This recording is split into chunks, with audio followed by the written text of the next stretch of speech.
Terima kasih masih di Sapa Indonesia Pagi bersama saya Mario Sarong. Saudara, tentang polemik tambang nikel di Raja Ampat, Bupati Raja Ampat Ori Deko Iriano Burdam bilang aktivitas penambangan di Pulau Gak sudah sejak tahun 1970 dan kini memasuki kontrak karya kedua. Usai munculnya penambangan Pulau Gak, kemudian hadir beberapa tambang lain yang memunculkan keresahan masyarakat akan terancam hilangnya satwa darat dan laut. Bupati Raja Ampat meminta permasalahan segera mereda dan supaya aktivitas penambangan dan pariwisata tidak mengancam satwa. Aktivitas-aktivitas seperti tambang dan aktivitas juga seperti pariwisata orang ke sana kemari akan mengganggu aktivitas jalur migrasi satwa laut. Sehingga ini harus kita redakan semua.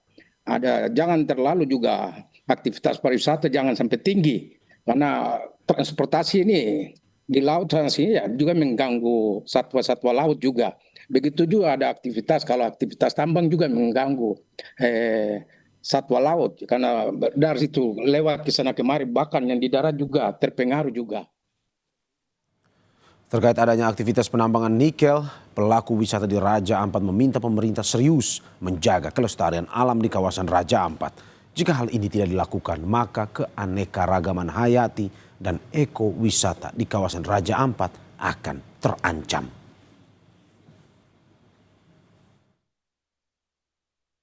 Raja Ampat bukan hanya tentang destinasi wisata prioritas, tapi juga menyandang status sebagai UNESCO Global Geopark, kawasan konservasi perairan nasional, dan pusat terumbu karang dunia. Ingat bahwa 70% spesies karang dunia ada di Raja Ampat. Jadi kami bersuara karena ini masuk dalam geopark, ini masuk dalam kawasan konservasi, ini masuk dalam suaka alam perairan nasional. Oke, saya mau bilang bahwa tidak ada healing di alam yang rusak. Pemerintah mohon bangun dari tidur. Untuk mengetahui